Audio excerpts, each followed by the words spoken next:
Ambassadeur Soumaré, bonjour. Bonjour. Merci de nous accorder un peu de votre temps pour discuter de l'indépendance du Mali. Très bien. J'ai une question à vous poser. Oui. Qu'est-ce que ma génération, la génération de ceux qui sont plus jeunes que moi ou même de votre génération, devrait retenir dans la marche qui a conduit le Mali vers l'indépendance? Alors, ça, c'est une question extrêmement importante parce qu'il y a, en général, on n'a pas idée de la manière dont les pères fondateurs se sont battus pour acquérir cette indépendance. Alors, en réalité, on peut commencer par le 18 octobre 1946, qui est la date de la création de ce qu'on appelle le Rassemblement démocratique africain, avec Houphouët-Boigny, Mamadou Konaté, et qui est consécutif en réalité de ce qu'on avait promis à la sortie de la Deuxième Guerre mondiale, avec ce qu'on appelle la conférence de Brazzaville, de Brazza en 1944, après la Deuxième Guerre mondiale, où on disait qu'on va donner l'autonomie à ces pays-là. En réalité, il faut dire que le début de la lutte du peuple vietnamien en 1947, la guerre d'Indochine, a commencé à réveiller le pouvoir colonial sur la nécessité de voir un autre mode de management des pays colonisés. Alors, jusque-là, du 13 juin 1895 jusqu'au 24 juin 1956, on était sous le trône de l'AOF, de l'Organisation de l'Afrique occidentale française. Et donc, il y avait un gouvernement fédéral, un gouverneur fédéral. Maintenant, il fallait faire en sorte que cette indépendance-là, pour qu'il n'y ait pas de surprise, qu'on s'y prenne très tôt. Alors, le 18 octobre 1945, donc le RDA est créé. La section du Mali avec Modibo Keïta, le 22 octobre 1946, il y a la section USRDA, Union soudanaise pour le Rassemblement démocratique africain, qui a été mise en place ici à Bamako, afin de conduire notre pays vers l'indépendance. Alors, quelles ont été les étapes? Ça n'a pas été une promenade de santé. C'était très, très, très dur. À partir de 1953, en dehors des contradictions qu'il y a eu au niveau de l'Union soudanaise RDA en ce qui concerne la direction et le type de président de l'Union soudanaise RDA, beaucoup de vicissitudes se sont faites. Le pouvoir colonial jusqu'ici avait plus d'affinité avec une autre formation politique qui était majoritaire, qui était le PSP, le Parti socialiste progressiste de Fili Dabo, qui est d'ailleurs le premier député soudanais à l'Assemblée nationale. Mamadou Konaté viendra après. À l'Assemblée constituante. L'Assemblée constituante. Et Fili Dabo avait un parti qui était un parti de notabilité par rapport à l'USRDA qui était un parti de masse. Alors, on ne peut pas dire que, selon les versions qu'on peut rassembler, que l'un représentait les intérêts coloniaux et puis l'autre représentait les forces populaires. Ça, c'est des réductions, puisqu'on verra plus tard que Fili Dabo, dans le cadre du parti du regroupement soudanais, a demandé tout de suite l'indépendance immédiate. Donc, vous voyez, c'était assez compliqué. Mais ce qu'il faut retenir, c'est que l'union de tous ces hommes politiques pour créer l'indépendance a commencé à partir de 1958. Lorsqu'en 1958, avec le référendum du 28 septembre 1958, qu'ils ont compris qu'en éparpillant leurs forces, l'indépendance du Soudan serait un peu difficile, ils ont compris la nécessité de se regrouper.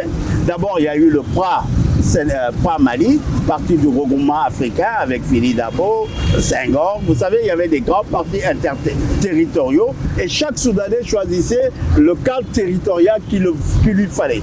Alors RDA, indépendant d'outre-mer, il y avait Fili Dabo et Lamine Gueye. Et puis il y avait un autre grand mouvement qui existait, qui est la Convention africaine avec Amadou Dicko, qui va rejoindre après Fili Dabo Sissoko lorsqu'il s'agira de faire le PRS, le parti du regroupement soudanais. Donc, cette lutte, le RDA a eu beaucoup à souffrir du pouvoir colonial, parce qu'on les considérait apparentés au Parti communiste jusqu'en 1950, et on les considérait comme des communistes. Donc Modibo Keïta a été arrêté, a été envoyé même en France en prison pour ce genre d'options à la fois syndicalistes et politiques. Alors, maintenant, à partir maintenant du gouvernement territorial, on commence à se rapprocher. Il y a eu le référendum, il y a eu la loi 4 du 23 janvier 1956. On apprend à créer des gouvernements locaux. Il y a un premier ministre, il y a un gouvernement soudanais. Donc, on comprend déjà à gérer les structures, mais de façon balkanisée. Hein, on casse l'AOF pour venir maintenant dans des régimes territoriaux. Donc on territorialise l'AOF. Alors il y a la République du Soudan le 22 novembre 1959, il y a la République du Sénégal, il y a la République ceci, République cela, tout ça dans le cadre du référendum de 1958. Donc alors c'est ça en réalité que les Bodubo ont voulu combattre en tentant de se rejoindre comme ils l'ont fait en 1946 avec le Rassemblement démocratique africain. Donc l'indépendance va se faire avec beaucoup de brimades, beaucoup d'emprisonnement. Ça va se faire avec le fait que la plupart des cadres de cette période-là avaient été cantonnés dans un rôle de subalterne. Ça va se faire avec beaucoup de frustration et d'injustice. Et ça va se faire également avec une ferveur réelle de vouloir prendre sa destinée en main. Donc, le 22 septembre maintenant, c'est à la fois l'aboutissement de ce qu'on n'a pas pu faire avec la Fédération du Mali, et également c'est le fait d'un rappel historique de Sabou Tiré, Logo Sabou Tiré, où les troupes de Sissoko ont lutté contre la pénétration coloniale. C'est le premier mouvement de résistance contre la pénétration coloniale, et Modibo, pour célébrer ça, a choisi le 22 septembre 1960 pour en souvenir du 22 septembre 1878, l'affaire de la Boussira. Donc le 22 septembre n'est pas la vraie date d'acquisition de l'indépendance du Mali. Si, c'est la vraie date, mais ça a été choisi exprès en souvenir de ce qui s'est passé en 1878, lorsque le colonel Dott, envoyé par Fédère, est venu vers le Soudan pour essayer de faire la colonie du Soudan. Parce que la colonie du Soudan, là, c'est à partir du 19e siècle. Hein. Il y a eu beaucoup de résistance. Ils ont eu la paix qu'à partir de 1881, lorsqu'ils se sont approchés de Bamako et de Kita, en 1883. Il y a eu une capacité de résistance à la pénétration coloniale sur cette terre du Soudan extraordinaire, sans compter les révoltes en milieu Bozo. Même en milieu Bamana, dans le village de Diena, en 1892. Il y a eu beaucoup de révoltes. Voilà. Et cette terre-là, sans parler maintenant de l'action d'Amadou, le fils à El Hadj Bartal, sans compter également les Tcheba, etc. Donc c'est une terre de résistance. Et la pénétration coloniale ne s'est pas faite sous le même schéma que la pénétration que ça s'est fait au Sénégal, où c'est des comptoirs.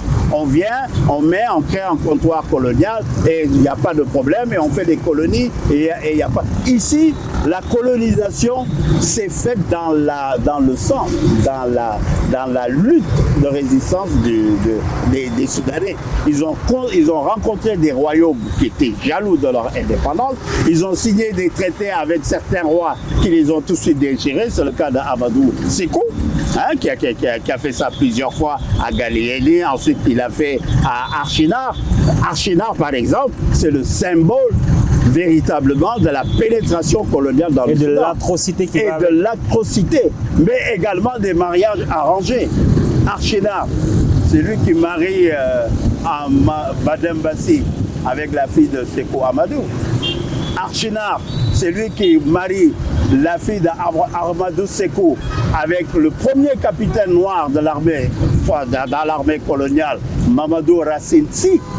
Donc c'est à la fois, et ça c'est en 1883, d'ailleurs c'est à cause de lui d'ailleurs qu'on devient capitaine dans l'armée française. C'est là que le président Jules Grévy, président républicain opportuniste de la Troisième République française, vous connaissez, hein, 1872 à 1940, eh bien, c'est avec lui que Mamadou Racine Sy reçoit ses galons de capitaine. Pourquoi?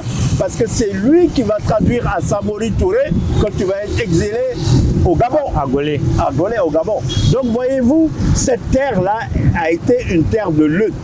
Et la gestion coloniale ne s'est pas faite de la même manière. C'est bien que l'antagonisme qu'il y a eu entre les chefs traditionnels, qui étaient souvent des chefs de canton récupérés par le pouvoir colonial, et les dirigeants de l'Union soudanaise RDA se comprend à partir de là. Parce qu'on considérait que certains chefs de canton, véritablement, étaient la proie de transmission des ordres du pouvoir colonial. Et souvent, au niveau d'ailleurs, ici, c'est bien qu'on rétablisse la chefferie, tout ça, mais on est dans un autre contexte qui n'est pas le contexte des années pré-indépendance que nous avons connues là. Alors ça, c'est très important d'avoir ça à l'esprit et savoir aussi que dans ce pays-là, les anciens combattants qu'on prenait pour des collabos ont été aussi à la pointe de la lutte de l'indépendance, y compris les commerçants, même ceux qu'on a arrêtés, comme qu'on a arrêtés avec Fili Dabo, hein, les Kassim Touré, etc. Hein, ils ont financé même l'Union soudanaise RDA. C'est-à-dire que tous les fils ont apporté leur pierre à l'édifice. Oui, l'Union soudanaise RDA était le parti du peuple soudanais en lutte pour son indépendance. Alors, cette union-là était tellement forte que Fili Dabo, d'abord, les compagnons à Fili Dabo vont rejoindre l'USRDA, Yaya Toubia, etc., Tidjali Cham, tout ça, vont rejoindre l'USRDA. Mais Fili Dabo lui-même, à la veille en 59, en pleine fédération du Mali, il va rejoindre l'Union soudanaise RDA. Ça aussi, il faut le savoir. Mais il faut aussi savoir qu'il a été parmi ceux qui voulaient l'indépendance immédiate, comme le PAI soudanais. Parce qu'on a eu ici un PAI. Hein. Le PAI, c'est le Parti africain de l'indépendance, qui est né à Dakar le 13 septembre 1957, et dont le représentant ici, c'était Amadou Djikoroni, et c'était Mamadou Diakité, qui était secrétaire d'État à la défense de Modibo Keïta. Hein, c'était le pharmacien Diallo. Donc, vous voyez, tout ça faisait que l'acquisition de notre indépendance s'est faite dans la symbiose de la lutte, mais dans la symbiose de l'unité, parce que tous ceux qui se sont combattus politiquement se sont rejoints la veille de l'indépendance. L'histoire est très belle quand même. Elle est très belle parce que, et là maintenant, il y a eu des ruptures à partir de 1962 avec le franc malien, mais là, c'est une autre histoire, puisque vous m'avez demandé de parler plus tard. Juste de la marche vers l'indépendance. Merci infiniment, ambassadeur Soumaré, ancien conseiller diplomatique du président ATT, du président Dionkouda Traoré, Ibrahim Boubacar Keïta, ancien ambassadeur du Mali en Turquie, aujourd'hui consultant qui donne des conférences au Centre du maintien de la paix à London Bay. À Bamako, merci infiniment, c'est un réel plaisir de vous écouter. Ah, mais merci beaucoup. Merci. Merci.